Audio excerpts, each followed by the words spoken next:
Welcome to this deep dive by the Quiet Footnote. Today, we're embarking on a journey into a true classic, a book that has been jarring minds sideways for decades. Roger von Oech, A Whack on the Side of the Head. Omo. Our mission today, well, it's pretty clear. We want to unpack the core insights of this deceptively simple, yet incredibly profound book.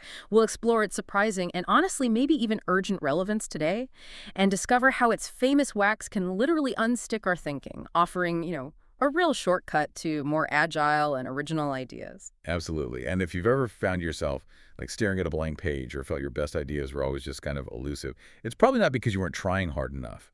What's really fascinating here, and this is von Oech's core argument, is that the problem often isn't a lack of creative capacity. I don't know. Instead, it's these invisible walls inside our heads, the habits, the assumptions, those well-worn mental ruts that just quietly strangle original thinking before it even gets a chance. That's so interesting because so many of us feel like we're constantly searching for that breakthrough idea. Yet von Oech is saying the real block is often self-imposed. What's the real cost of that, do you think, beyond just not having new ideas? What are we truly missing out on when we mistake the right way for the only way? That's exactly it. And the cost, it's huge.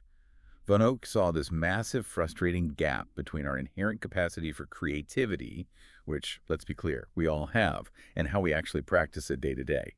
He saw people confusing efficiency with originality, right? Clinging to rules, best practices, like they were sacred commandments, even when those rules just didn't fit the problem anymore.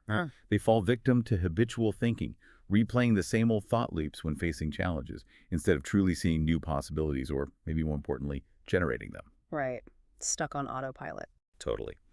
And this led him to his guiding question, which honestly feels even more powerful now, decades later. How can we learn to look at problems from fresh, unexpected angles instead of just defaulting to our usual comfortable answers? It's about more than just solving problems. It's, about reclaiming our innate ability to innovate and adapt. And that's where the whacks come in, isn't it? It's not just abstract stuff. He uses these specific whacks, these brilliant thought experiments, puzzles, stories, little provocations to challenge those common misconceptions we all hold about creativity. These aren't just ideas to think about. They're practical tools, almost like mental crowbars designed to pry open new pathways in your mind. Precisely. Mental crowbars, I like that. Let's really dig into some of the biggest myths he just systematically takes apart and show how these whacks aren't just clever ideas, but actual keys to unlocking potential. Okay, first up, there's this really deeply ingrained myth that there's only one right answer. Von Oech just completely challenges this. The reality he shows is there are often many right answers, and the first one you find, usually the most obvious and, let's be honest, the least interesting. His counter is what he calls the right answer trap, and the vital importance of looking for the second right answer, and the third and the fourth. You get the idea. Oh, that's so hard, though. We're trained from such a young age, in school, find the solution, not a solution. It's almost baked into us, isn't it? It really is. How does he help us shake that? Well, he points to people like Thomas Edison.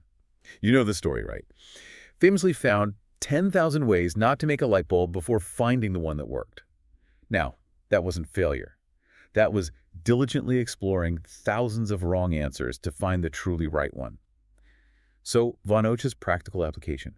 He suggests we actually, consciously, brainstorm at least 5, maybe 10 answers to any problem, even ridiculous ones. Before settling. Even absurd ones, especially absurd ones sometimes. It forces you to push way past the obvious. Okay, so the second big myth. Follow the rules and you'll be fine. The reality, von Oech points out, and it's so wise, is that rules are useful tools, sure, but they can quickly become dangerous masters. They're meant to serve you, not imprison you. His whack here is simple. Play with the rules. He's got that great quote. Rules are like fences. They protect, but they also confine. That one feels particularly freeing, especially in fields where tradition can just, stifle innovation. I mean, how many times have we heard that's just how it's done in our own careers? Exactly. It's about questioning that, just how it's done, mindset. And von Oech even suggests, as a playful exercise, take a really ingrained rule in your own field, maybe one you secretly hate or one everyone just takes for granted, and ask, what if I deliberately did the opposite, just to see what shakes loose? It's not about creating chaos just for fun.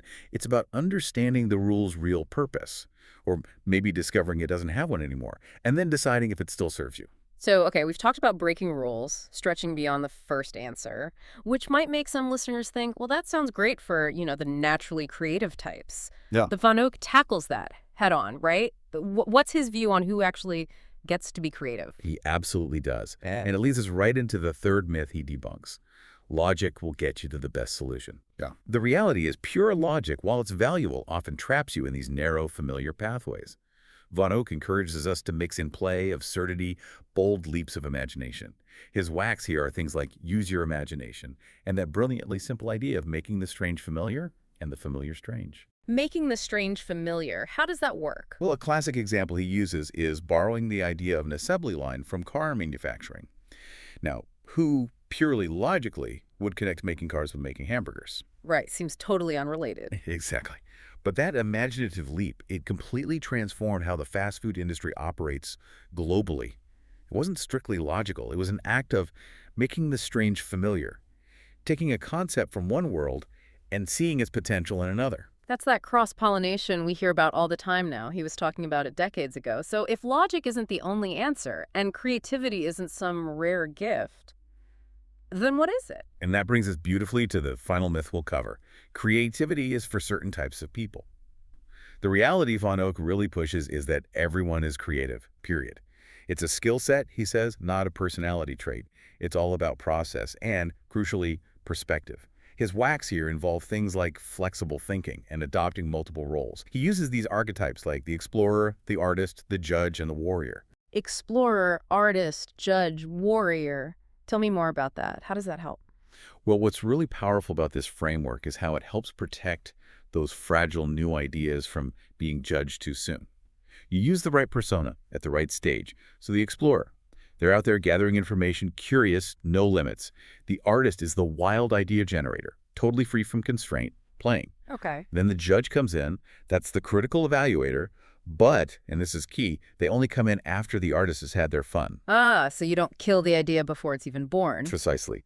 And the warrior, that's the persona that fights for the best ideas, pushes them forward, overcomes the obstacles to make them happen. This separation helps you avoid that classic trap of your inner artist. Judge just shooting down your inner artist before a really good, maybe slightly weird idea even gets fully formed. Okay, let's just pause and unpack this. What Von Oech is really doing here, it seems, is challenging the very foundations of how we approach problems, how we come up with ideas. His main debunking mission seems crystal clear. Creativity isn't rare, it's not mysterious, it's not just for a chosen few, no. Instead, it's natural, it's repeatable, and it's often just hiding behind the very myths we cling to so tightly. It's almost more about unlearning than just learning more, isn't it? Yeah, unlearning and remembering how to play. Remembering how to play, I love that. So, if this book came out way back in 1983, how does it stay relevant? Or maybe even more urgent in our world today, especially with AI booming. That's where it gets really interesting, I think. Roger von Oech's core belief that our biggest creative hurdle is the mental lock we don't even realize we've built feels, if anything, more critical now than when he first wrote it. To see, back in the early 80s, the main enemies were maybe corporate conformity, that kind of industrial era thinking, rigid structures. Today, those enemies have evolved. They've gone digital, they've multiplied, and they've disguised themselves as things like best practices or productivity hacks.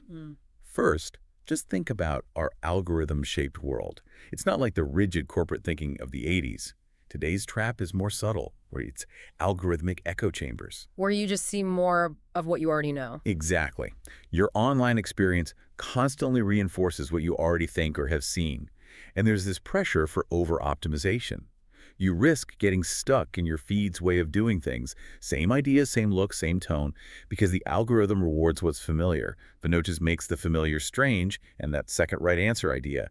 They directly fight this digital conditioning. They pull you away from those safe, overfamiliar formulas. That's so true. It feels like our brains are actively being trained to be predictable now, to stay in these neat little boxes. They really are. And then there's the AI code creation paradox. AI tools, they give us incredibly plausible, sometimes even brilliant first answers almost instantly. Yeah, it's amazing, But it instantly tempts us to just stop there, at that first answer.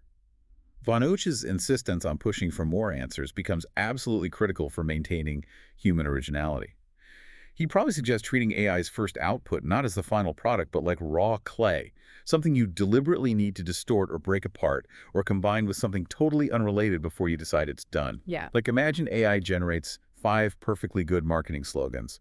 Von Oech would urge you to maybe take the third word of slogan 1, combine it with the last 2 words of slogan 4, or deliberately try to make a slogan that feels slightly wrong at first, to see if a truly unique gem pops out of that playful friction. So using AI as a starting point, not the finish line. Precisely. It also connects to this whole issue of speed over depth. In a world that just values output, output, output, often over originality, Von Oech's insistence on exploring multiple answers forces us to slow down just enough to maybe uncover the unexpected, which frankly is often the only way to truly stand out anymore. And think about information abundance leading to idea laziness. We have more ideas at our fingertips than ever before, right? So we often just default to what's already out there. Von Oech's prompts force us to process ideas, not just consume them. Yeah, to actually think with the information. Right. And finally, there's just the enduring power of perspective. Von Oech famously said, a change in perspective is worth 80 IQ points. In an era where we're seeing increasingly similar, sometimes AI-generated answers, having a genuinely unique point of view isn't just valuable. It might be your last real mode of originality. That's such a powerful way to frame it. You know, for me, reading this book again now, it felt less like just a business creativity manual and more like, I don't know, a permission slip. Permission to break my own patterns. I keep thinking about that one whack. If you can't solve the problem, make the problem bigger. In a time when we're all pressured to niche down, make everything small, digestible, the idea of enlarging a problem feels truly radical. It's a powerful reminder that play and possibility need wide horizons, right?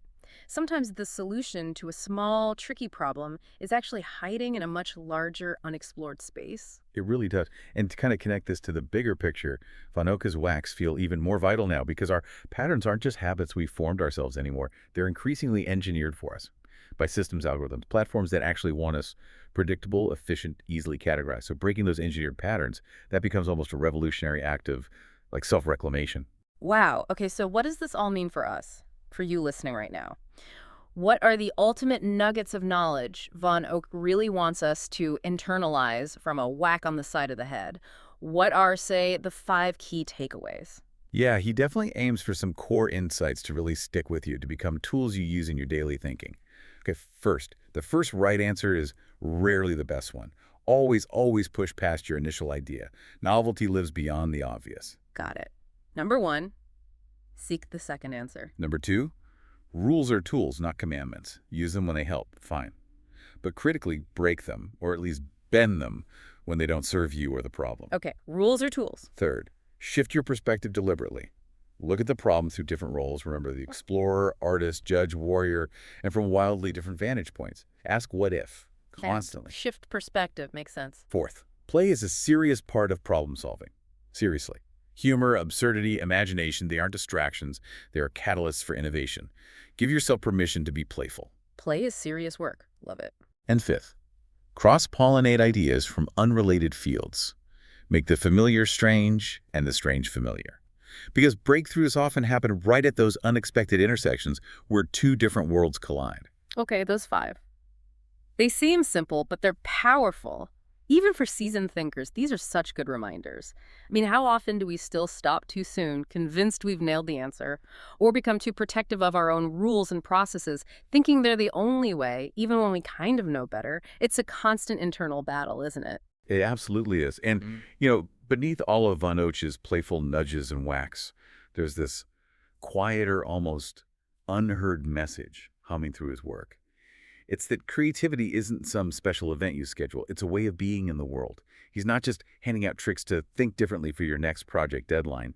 He's really inviting you to cultivate a mind that's fundamentally harder to trap, to live in a state of curiosity, maybe a little mischief, and constant perspective shifting as just your default operating mode. The point isn't just to have more ideas. It's to embrace a willingness to look foolish sometimes, to befriend ambiguity, and to treat the world more like raw material, not a finished set of instructions. It's about making a habit of the unexpected. Making a habit of the unexpected. Yeah. So maybe here's a provocative thought for you, the listener, to consider as you go about your day, building on that idea of making creativity a way of life. Stay playful long enough, and you stop needing wax because you become your own. Wow, what a fantastic way to think about it. Becoming your own whack. Thank you for joining us on this deep dive into Roger von Oech's A Whack on the Side of the Head. We really hope it's given you some fresh perspectives and maybe some exciting new ideas to play with in your own thinking and your creative work. for gaining knowledge quickly and thoroughly. This has been a deep dive by the Quiet Footnote. We hope it's given you some new ideas to play with.